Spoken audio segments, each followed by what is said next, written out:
Okay. Another voice.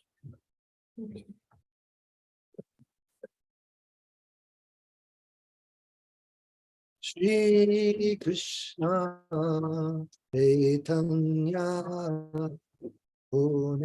Nityananda Shri Advaita Gadadhar Shivasati Bhaktivinoda Shri Krishna Chaitanya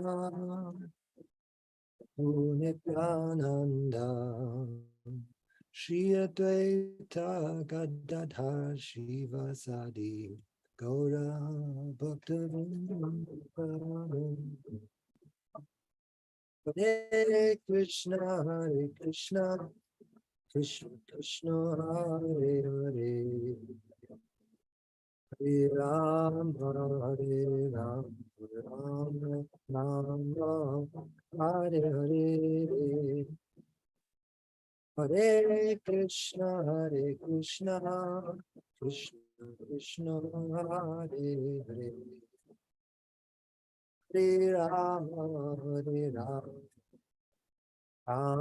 Ram Hare Hare Hare Krishna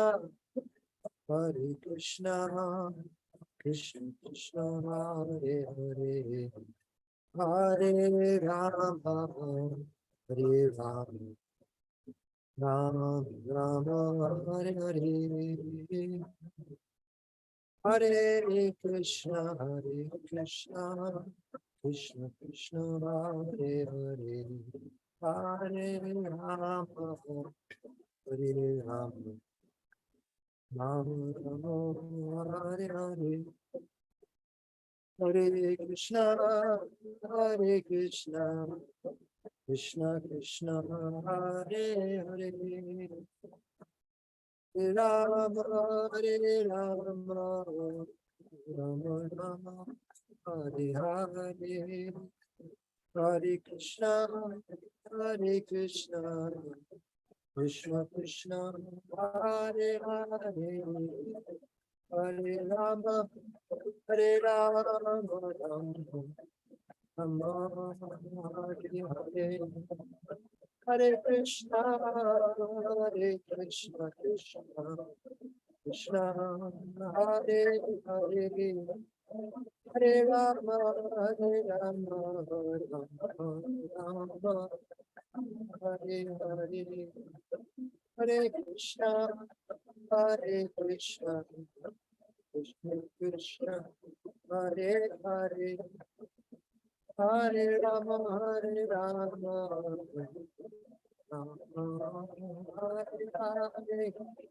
Hare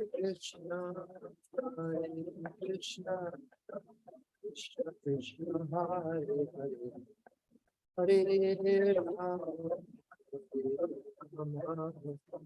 Hare Rama Rama Hare Hare Hare Krishna Krishna Krishna Hare Hare Rama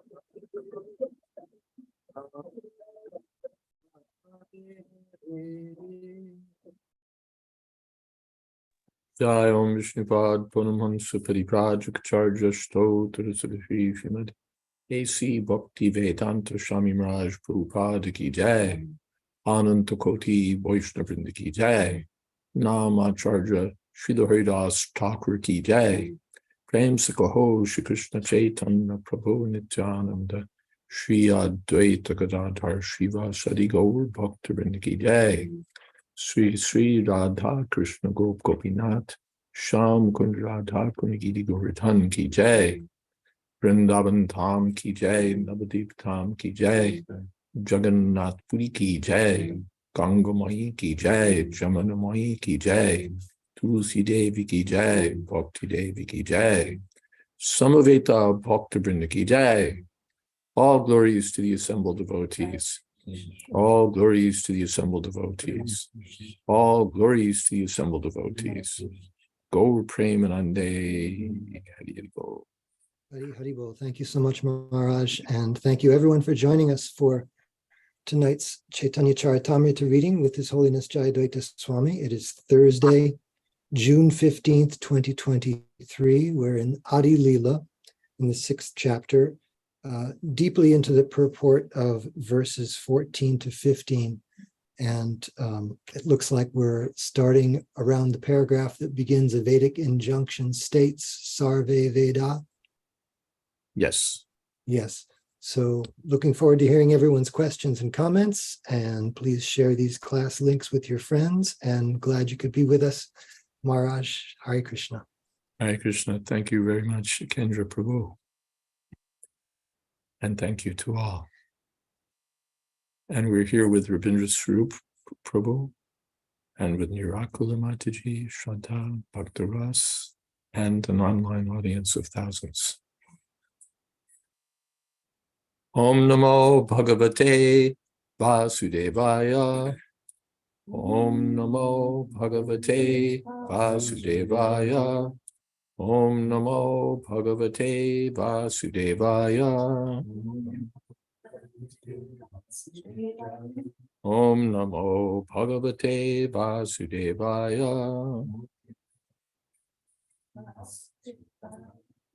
Om Jnana Timidantasya Gyananjana Shalakaya Chakshrin Miditam Jina Tasmai Shri Gurave Namaha.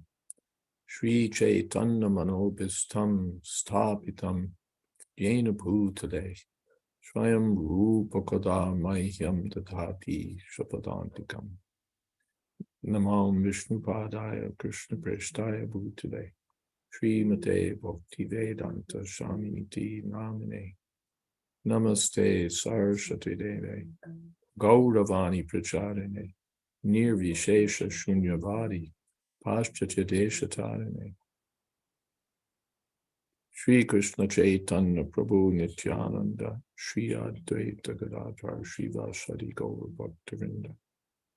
Hare Krishna, Krishna Krishna, Hare Hare, Hare Rama, Rama Rama, Hare Hare.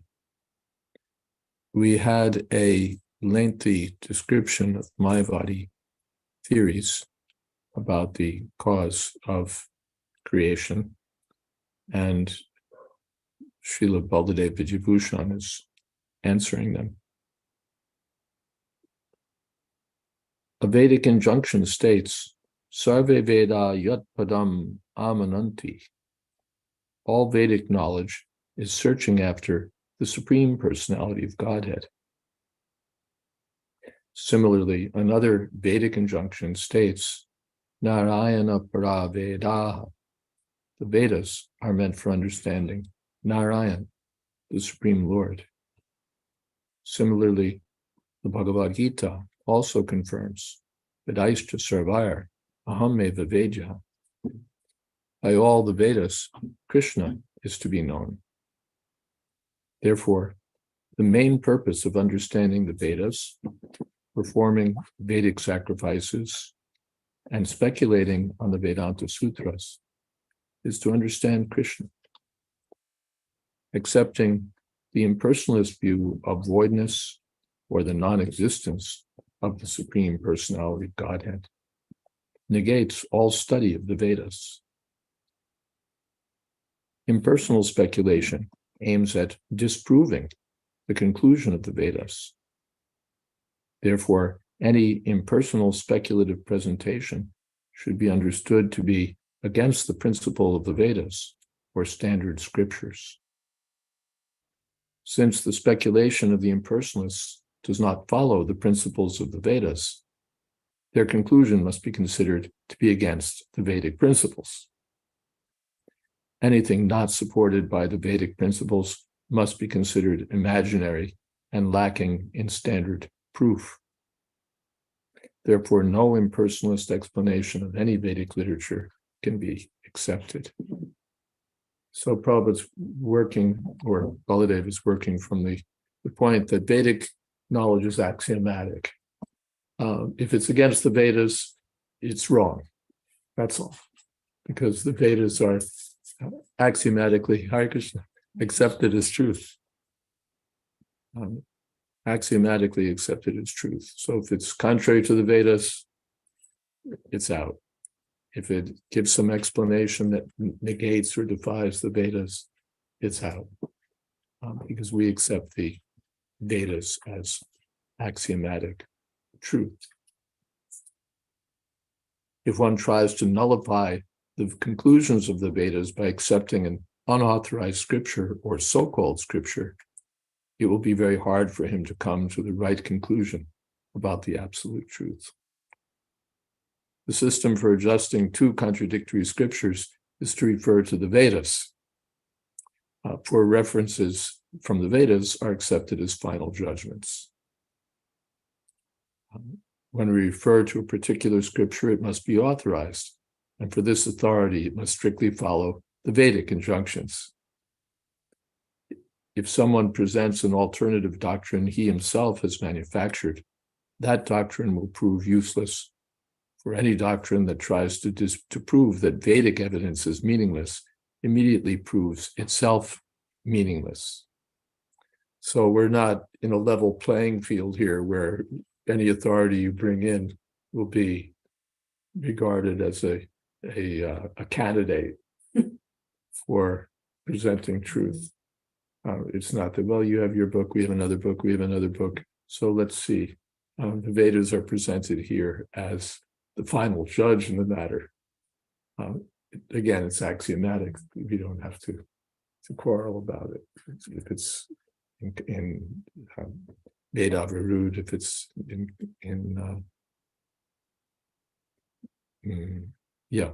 Veda Virud, it's wrong. That's all. Any comments here?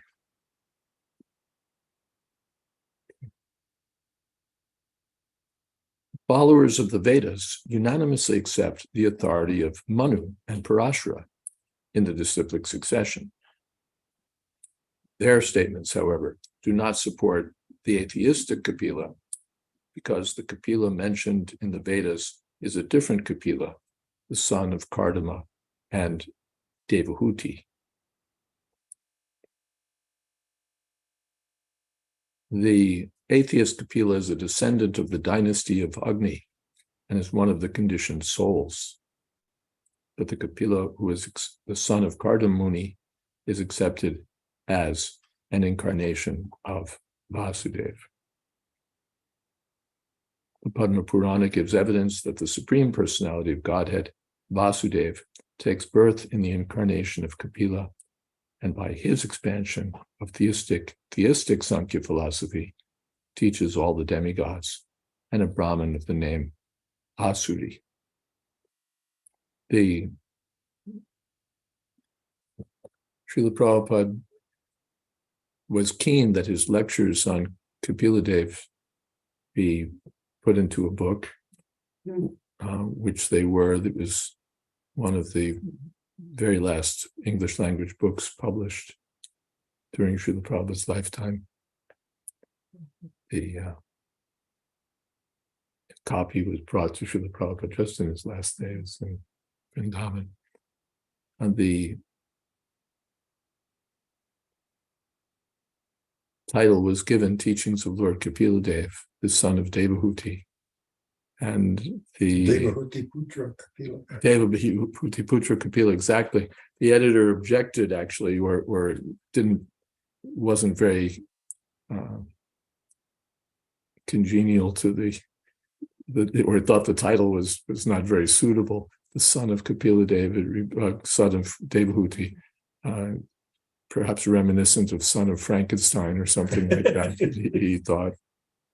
But Prabhupada insisted, no, that this line has to be there, son of Devahuti, to distinguish. Even it's standard in India, certainly, and sometimes elsewhere, that for someone's identity to be accepted legally, you have to say whose son he is. Because there could be so many Tom Smiths or so many Ravi Kapoors or whatever it might be. So you have to make the matter, the identity explicit. And so the father's name is mentioned, or parent mother's name is mentioned. So Kapiladev is the Kapiladev is the son of Kardamuni and Devahuti, and this other Kapila Dev is the son of a Brahmin named, is he named? Well, he comes from the dynasty of Agni, and he's a conditioned soul. The atheist Kapila does not accept the Supreme Personality of Godhead.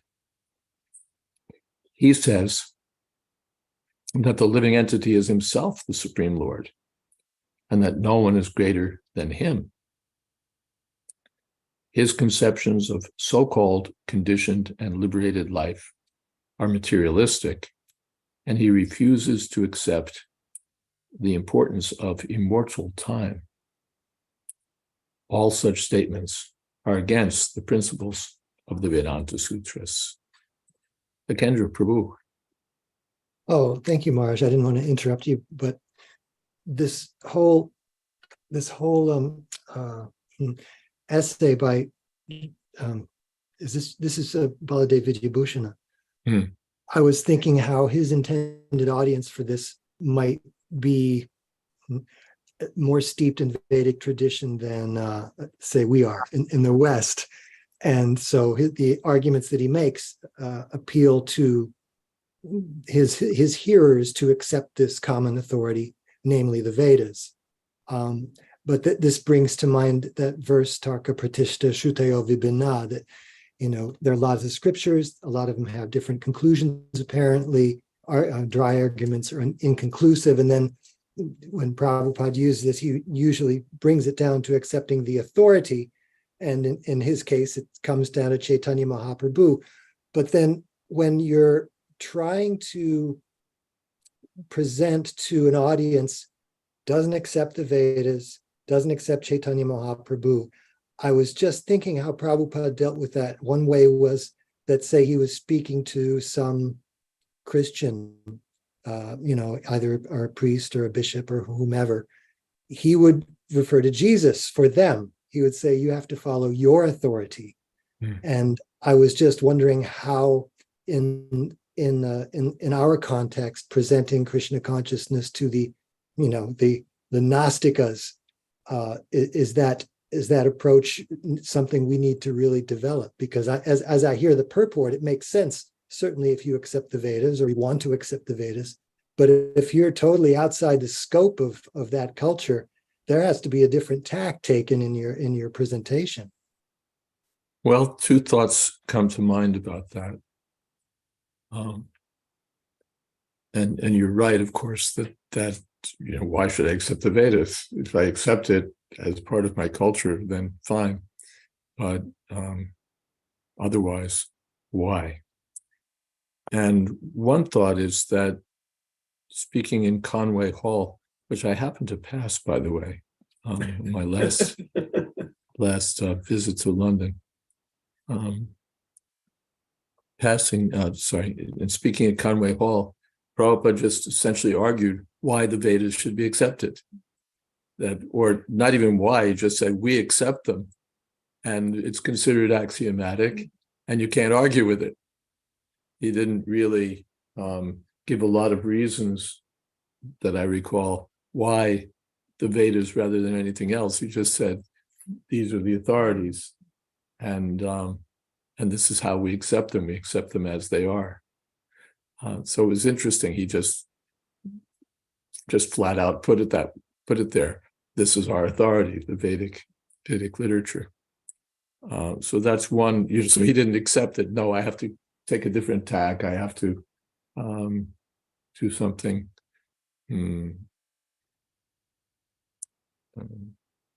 of a different sort. He just put it on the table. Here it is. This is our authority. The other is, that comes to mind, there's a letter to Satsrup Maharaj. Satsrup Maharaj had apparently asked whether our source of authority is, because we speak to students and so on, we give logical arguments and try to make everything seem reasonable. So is our method of evidence a combination of logic and Vedic evidence? And Prabhupada said, no, our authority is the Vedic. authority. And the logic is there just to help you out. If you don't accept Vedic knowledge, then we'll give you logical arguments and reasonable evidence. But otherwise, the Vedic evidence is itself enough authority. So he accepted that, yes, but he didn't, I didn't see him give extensive evidence for the superiority of the Vedas. He just puts it out there. This is what it is. And I didn't, just puts it out there. Here's what it is. And then, then he's speaking, since this is the truth of Vedic knowledge, I'm going to speak about it. And since you have ears, you're going to hear about it. And that's going to help you. And sort of depending on that process of hearing. And if you don't get it by our discussion, well, we'll have kirtan. And that will purify your mind. Is that okay? Oh yeah, it's certainly yeah, and it reminds me also of the various meetings he had prior to incorporating ISKCON. People were suggesting maybe International Society for God Consciousness might be more, acceptable, and now that we're in the West. But the reasoning was that no, Krishna consciousness, and if they don't know who Krishna is, well, that's our business to tell them. Yeah, that's all. Yeah, Srila Prabhupada, one of the things I think we most admire about him, and perhaps, is that he just laid it on the line, told it as it was, and wasn't very much inclined to say, well, if the audience is like this, then we'll trim it like that or tailor it like this. You just put it out there. You can take it or leave it. Here it is. And if you're intelligent, you'll take it. If you're sincere, you'll take it. These days, of course, there's that may not always be in style, but that's what Prabhupada did. Any comments? Other comments? Questions? Yes. I have a question. Just recently, I've had this realization, some people say it's Vedic scriptures, but I really like how you just keep saying Vedic literature, Vedic knowledge.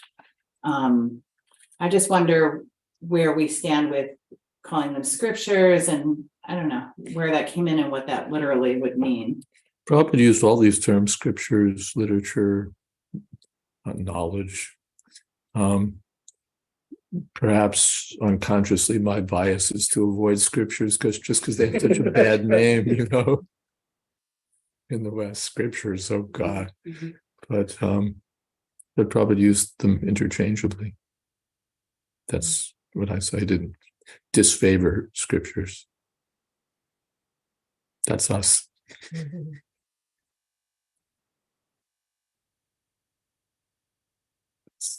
Hey. All right. The next verse, 616. Apane purusha vishver nimitta karon advaita rupe upadan hanarayan. Lord Vishnu himself is the efficient nimitta cause of the material world, and Narayan, in the form of Sri Advaita, is the material cause, upadan. Before we go on, there's a comment that these days, in order to be more inclusive, there's a tendency to sugarcoat. Oh, yes, indeed.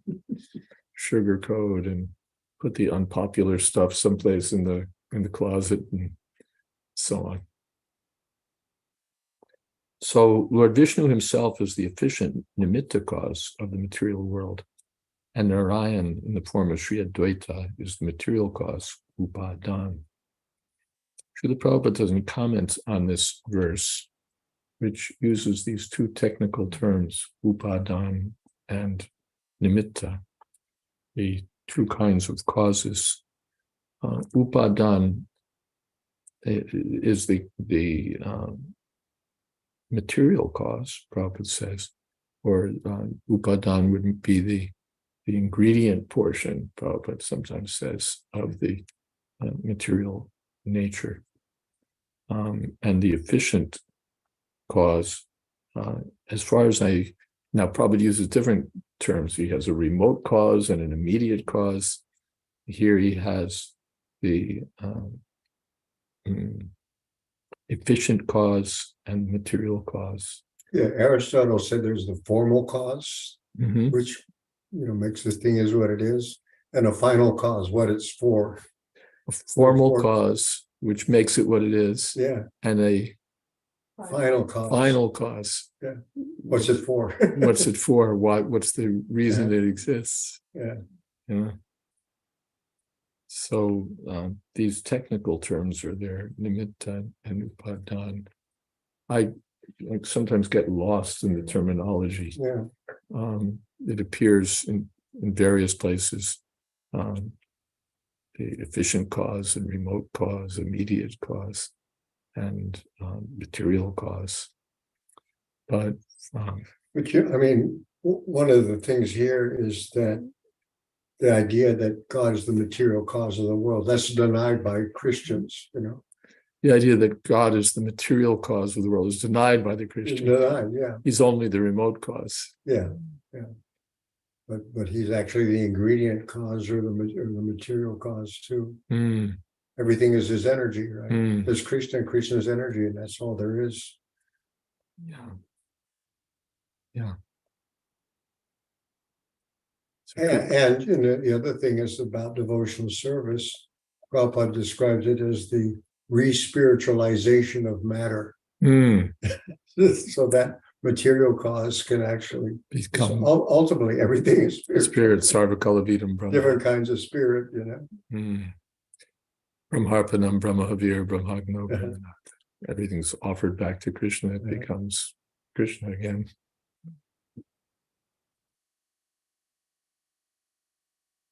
The Anantashesh comments, nimitta matram sabyasavis,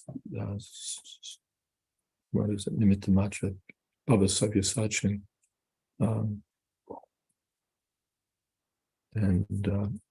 But that's, or did that comment disappear? No, it's there. That's the nimitta, that just means cause. You become the cause. I've already killed everyone, Bhishma, Drona, Jayadvaita. Yeah. So now you become, take the credit. You take the credit, you become the immediate cause, and I'm in the background as the final cause. Yeah, so there's causes and there's causes, and Krishna is the ultimate cause, sarvakarana karanam, the cause of all causes. And that's, of course, the big question of why this and why that, and where did this come? Yes, but where did that come from? And finally, you get to the final cause. And I've seen the argument that everything else is of a dependent nature. A depends on B, B depends on C, C depends on D. Then you get to something which is of a different nature. It's not inherently it's not dependent on anything else. It's independent, and that's almost implied. If there's something dependent, it has to be dependent on something.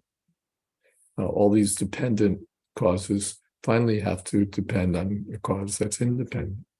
So that's Krishna. Okay. Anything else here? Nimittam she kore teho mayate ikon upadana advaita koren brahmanda srijon. Lord Vishnu, in his efficient aspect, glances over the material energy, and Sri Advaita, as the material cause, creates the material world. Yes.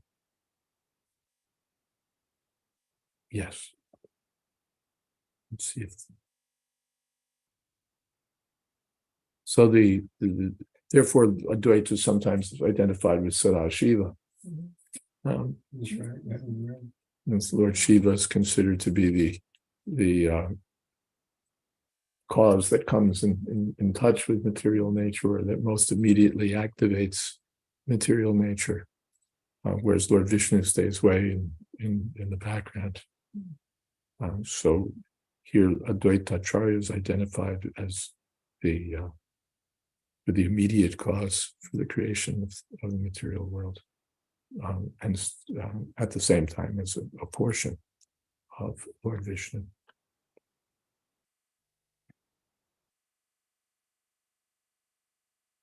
The glance of Lord Vishnu comes over material nature, and then that glance is carried by Lord Shiva, and material nature is activated.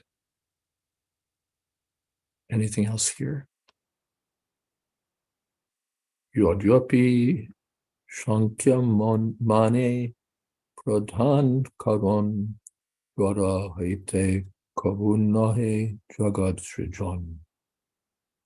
Although the Sankhya philosophy accepts that the material ingredients are the cause, the creation of the world never arises from dead matter. This we've heard about a lot in previous verses, and it's for Srila Prabhupada, a cardinal principle that he wanted to challenge scientists about. Their notion is really they throw in their chips with the atheist Kapila. The material nature, we study material nature, all its categories, its properties, its interactions, and we conclude that material nature is itself the cause of everything. That's where the reductionistic scientists come from. And the Buddhists are comfortable with that also in their own way, that material nature is, of course, illusory, but it accounts for everything.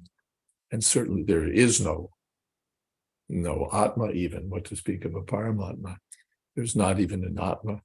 There's just these material elements, which is fine again for the reductionistic scientists, because consciousness is just an epiphenomenon of matter. Just matter at a mature stage manifests consciousness. So there's a sort of united front of materialists who are convinced that matter accounts for everything, and who don't want to hear about any supernatural cause. The very word supernatural in scientific circles is immediately the word that disqualifies it from being true. It disqualifies anything from being true. Anything supernatural is by nature false, by definition practically false. Supernatural. You can't invoke supernatural causes. We invoke natural causes only. They're the only ones that are accepted. Supernatural. Oh, beings and spirits and hobgoblins and things like that. So anything beyond nature is denied. Just as axiomatically we accept Vedic authority, axiomatically they reject anything beyond material nature and its interactions. So much so that they'll break all their own rules. They'll what's the word? They'll introduce biases like anything. Unequal standards of evidence. Anything to keep that stuff out of here. Any of this paranormal stuff, that's got to be exorcised. It has to be driven out, excluded. But there is a supernatural cause, a cause beyond nature.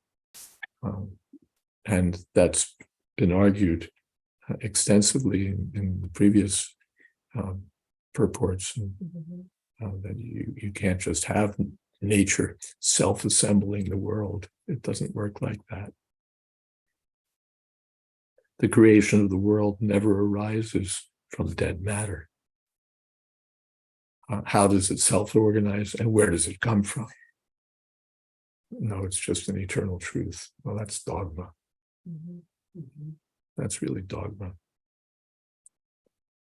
Nija Shrishti Shakti Prabhu Shanshare Pradhane Isharer Shakti Tabe Ayeta Nirmane. The Lord infuses the material ingredients with his own creative potency. Then, by the power of the Lord, creation takes place. That's what we've been reading in Bhagavatam also in the third canto. That it's not just that nature, as the myth would have it, at some mature time, expands the universe, exfoliates the universe. It needs to be activated by consciousness. As we see with any machine, it's activated by consciousness. So the power of it's by the power of the Lord that creation takes place. Ishwara Shakti. Ishwara Shakti, the supreme controller. Yeah. The energy of the Bengali, Ishwarena Shakti. Yeah. And by the power of God's power, then it becomes possible. There's something else about that. Yeah, his creative potency, Ishwara Shakti. Ishwara Shakti. Shrishti Shakti is power for creation. Nija Shrishti Shakti. Ishwara Shakti. Yeah, Shrishti Shakti. So the Shrishti Shakti is Ishwara Shakti. It's God's potency. Mama Maya Dharatya. Mayadya Kshena Prakriti. Ekendra Prabhu. Oh, thank you, Maharaj. I'm not sure if this is even fair to say, but regarding the last one, the last verse where Prabhupada is saying the creation of the world never arises from dead matter, and then you spoke at length about how those who are reductionistically inclined would very much try to avoid any supernatural explanation.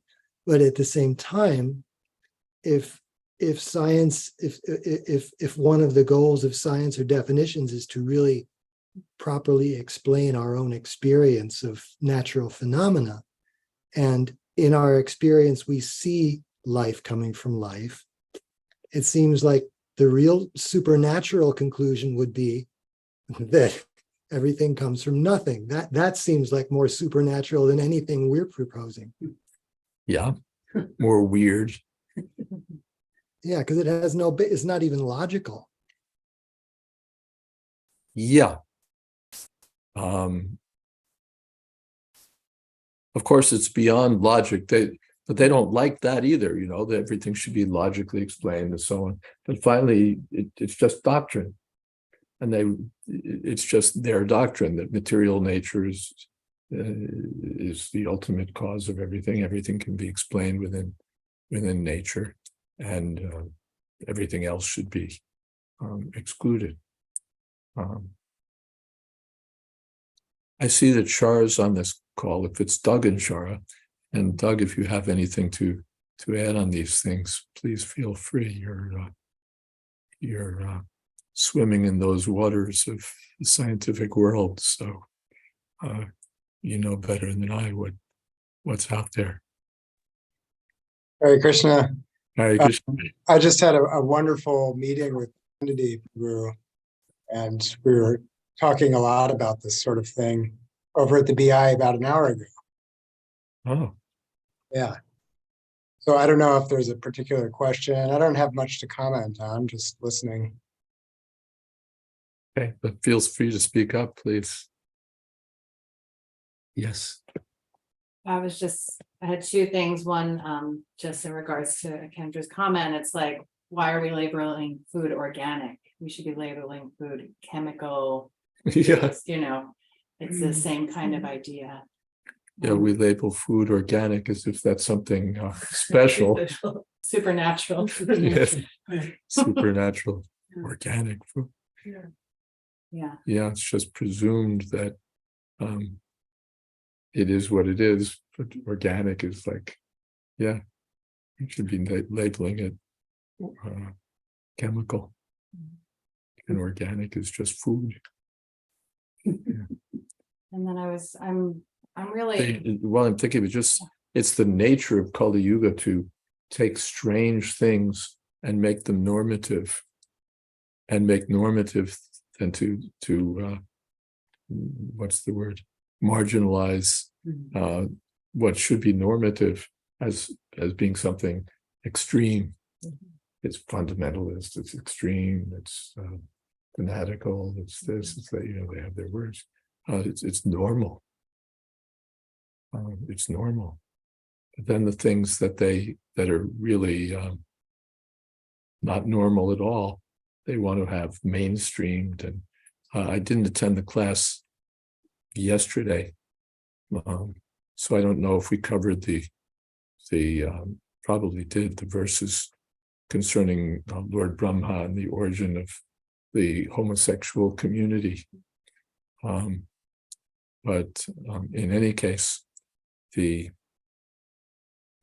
I've been noticing, maybe this is a special month or something, how our mainstream institutions are honored to respect and celebrate homosexuality and the homosexual community. Delta Airlines that flew me to back from Dallas, it proudly has always, has for a long time supported the gay community and so on. And it's like, what? But this is now normative, and God help the hapless academic who says anything off that line. He risks his carefully pursued career by saying something against it or out of line. We have, Prabin has commented, Giriraj Maharaj said, when I was in Madras, I was trying to preach the same way I'd heard Srila Prabhupada.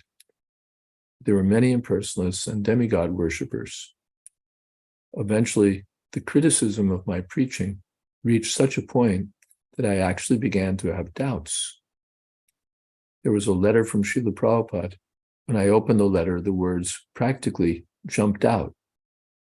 The fact is that I am the only one in India who is openly criticizing not only impersonalism, but everything that falls short of complete surrender to Krishna. My Guru Maharaj never compromised. Krishna is the Supreme Personality of Godhead. This we must boldly declare boldly. They should not foolishly dream of world peace unless they are prepared to surrender fully to Krishna. So I got my answer. Prabhupada told Giriraj Maharaj, I never compromised, my Guru Maharaj never compromised, nor should ever any of my students ever compromise. Srila Prabhupada ki jai.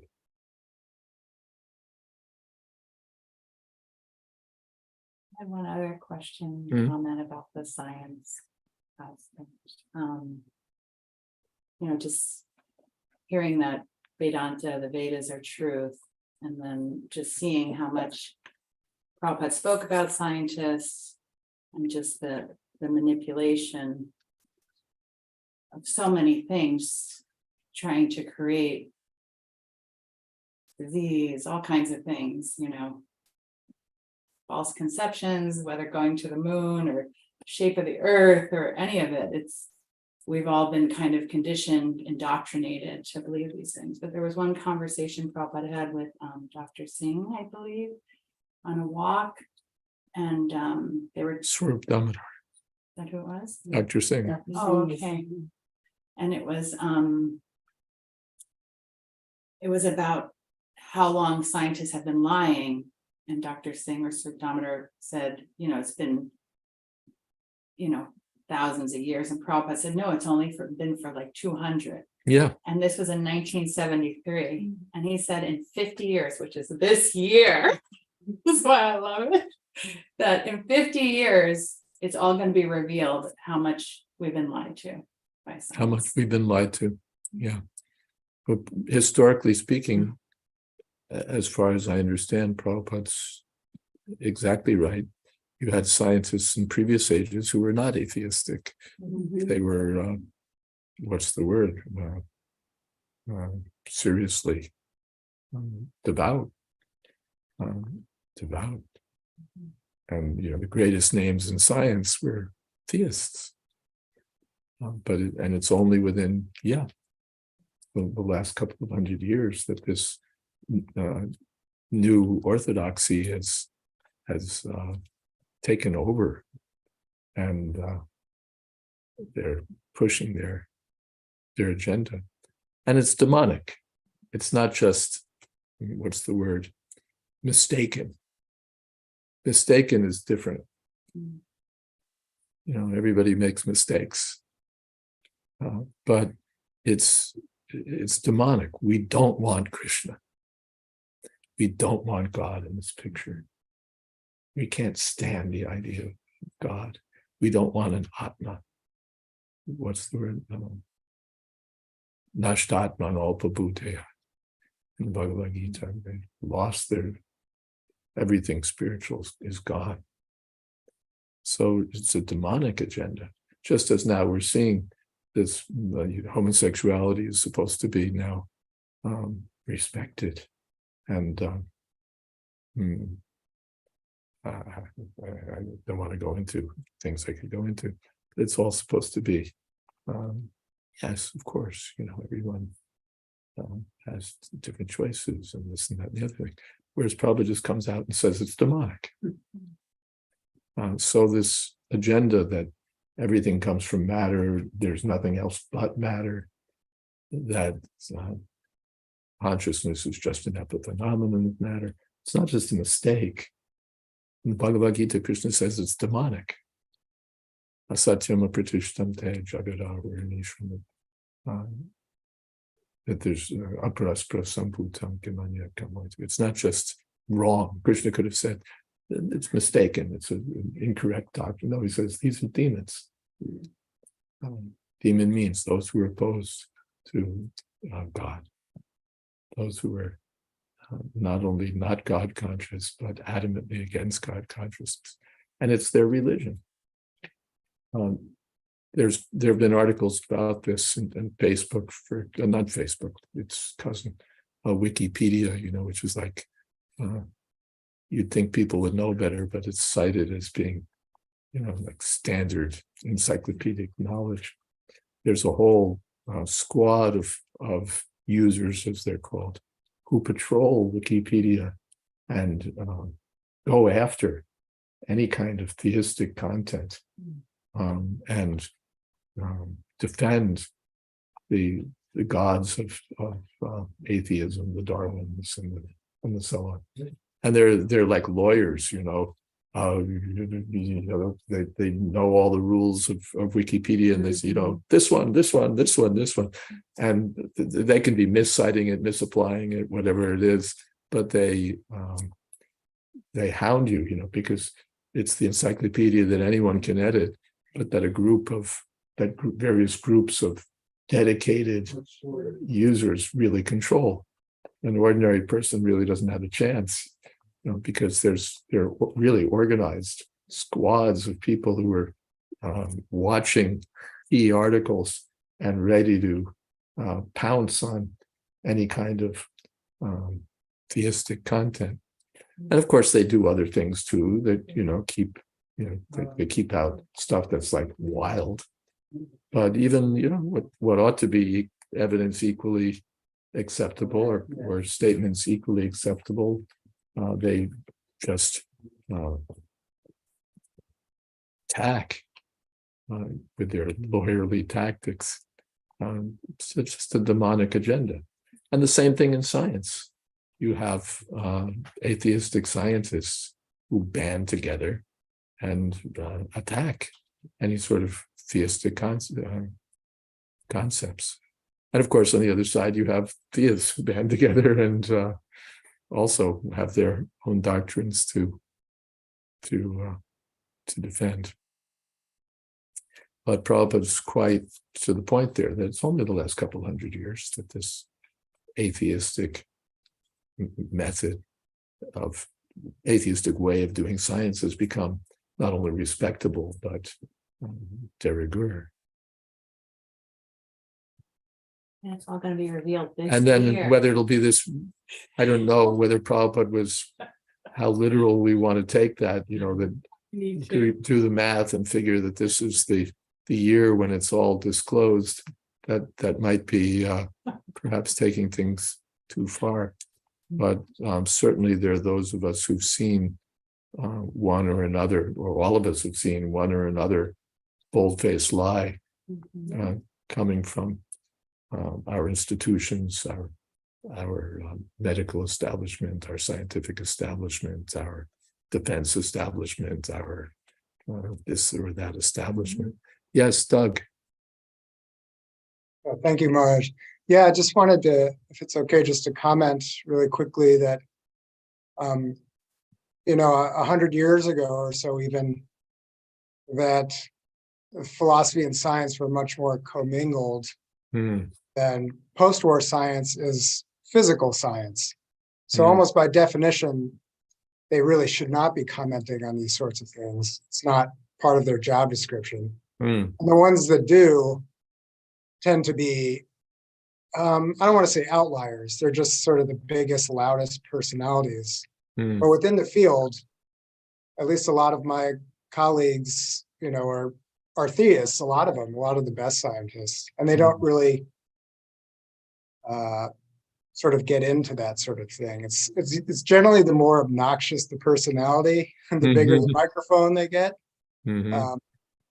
But I kind of like, if it's a physical science, that they should not be entering into this realm of discussion because they're not qualified to talk about it. The ones that do are actually being bad scientists. That makes perfect sense. A group of loudmouths who monopolize the discourse, how they grab the microphone and start ranting. Yeah, and meanwhile, the other scientists are just in the background. It reminds me of Sadapuda's comment that the mathematicians know that Darwinism can't be right, but they don't say anything because it upsets the biologists. A lot of it's funding too. A lot of it's funding too, yeah. And also, when you look at the effects of it, as you say, it's like this physical science, and science used to be commingled with philosophy and even with, what shall we say, virtue. There was some consideration of whether what you were doing was virtuous, and now it's just physical and really owned by people who are in the current term is bad actors, which doesn't mean that they're poor in drama. It means that they're evil, that they have bad agendas, that they want to do nasty things. Prabhavantu ugra karmana. So who pays for science? We were talking about funding. Who pays for it? It's paid for by the defense establishment, certainly, by the defense establishment, and by corporate interests. This is where the money is. It's not the Vatican doesn't have that kind of money anymore by comparison. They used to sponsor whatever, but they're no match for the corporate interests and the military interests of the world. There's just a huge agenda for stealing, really, or just for monopolizing resources and using power to do it, projecting power into this or that region with military force to further economic objectives. And Krishna says, Prabhavantu ugra karmana, shayaya jagato hita. So science becomes like a a lackey of these demonic interests, and works to create horrible things that bring about destruction in the world. Yeah. And meanwhile, the nice scientists are sort of pushed to the side, or shouted down, or just forced to serve these vested interests because, everyone needs a job. Everyone needs a job. And I've seen it. I was at a meeting of the American Academy of Religion, and there, so many publishers and universities and so on have their booths. It was interesting. There was a booth there from a group, an institution based in New York that's involved in, what shall we say? Well, that has an interest in foreign affairs and the conduct of foreign affairs, and they had a booth there. What are you doing at the American Academy of Religion? But essentially, they're they're headhunting. They're looking for scholars that can be engaged in their projects and support, give academic support to their agendas. And they've got, attractive propositions to make to any young or even older scholar who might like to do some research that could be congenial to their interests. So these things are going on, and it's not done as a, as a secret and demonic sort of thing. It's just, this is what we do. We're this institution, and we offer opportunities for scholars who are doing research and who are doing this and that. And by the way, we're not just philanthropists, but we represent very specific corporate interests. There's a last comment from Panchatattva Prabhu. I was listening to a recording of Prabhupada the other day where he described how in Kali Yuga, material nature will withhold the mode of goodness, foods, from the population, because the only thing they want to eat is abominable foods. I think about it now in reference to the material scientists and atheists. Their mental food, if you will, consists of a diet which completely excludes knowledge of the soul and the Supreme Lord, so that they become more and more atheistic. It's all they speak and all they want to hear. A diet of junk food. Intellectual junk food. Bugs, yeah. All sorts of nasty things. And there's an offer from Panchatattva Prabhu to lead Kirtan. Thank you.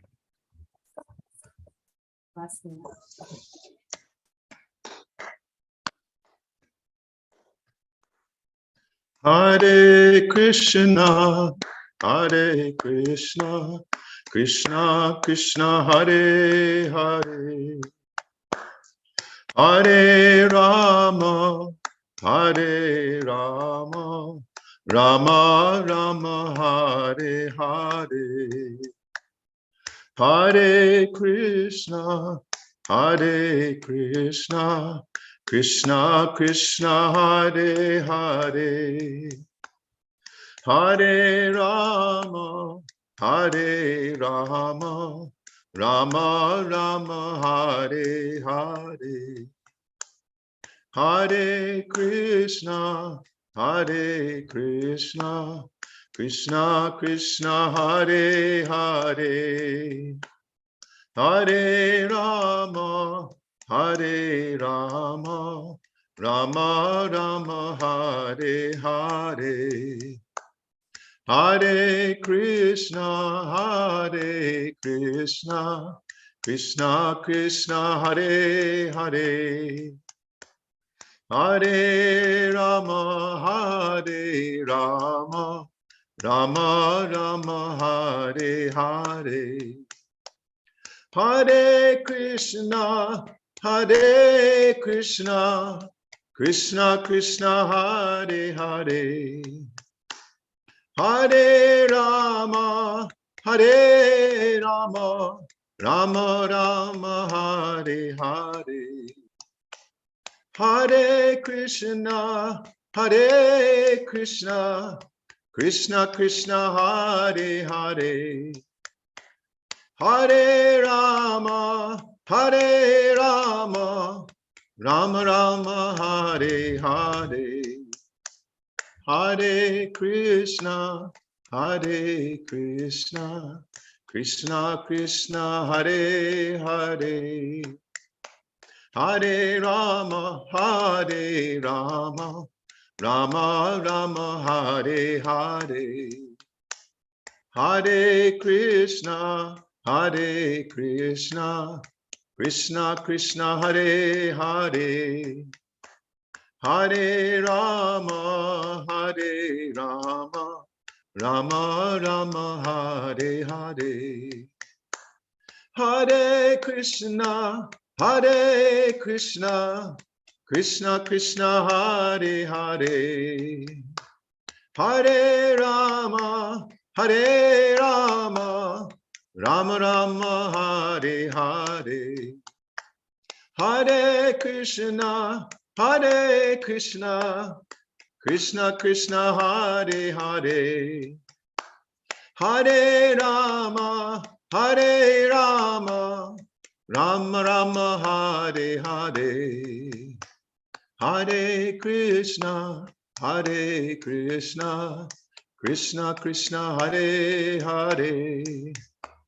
Hare Rama, Hare Rama, Rama Rama Hare Hare.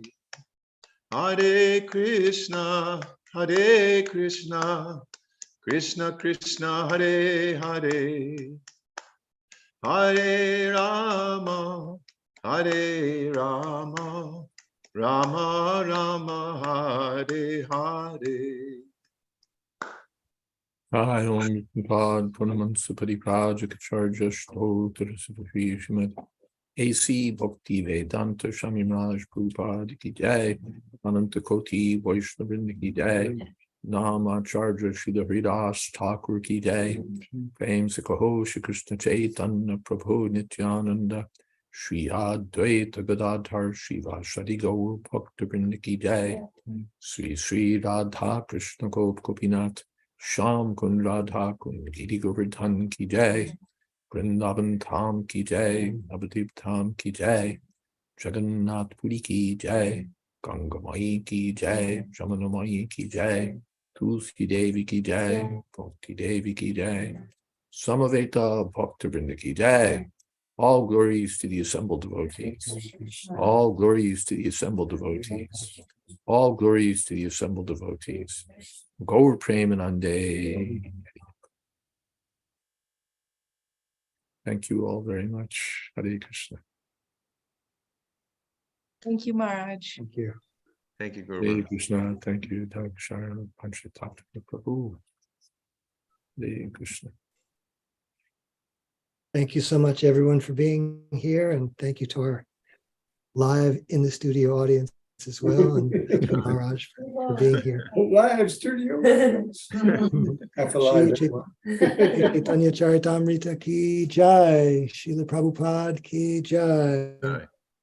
Jayadvaita Maharaj Ki Jai. Samaveta Bhakta Vrinda Ki Jai. Gaur Premanande. Haribo.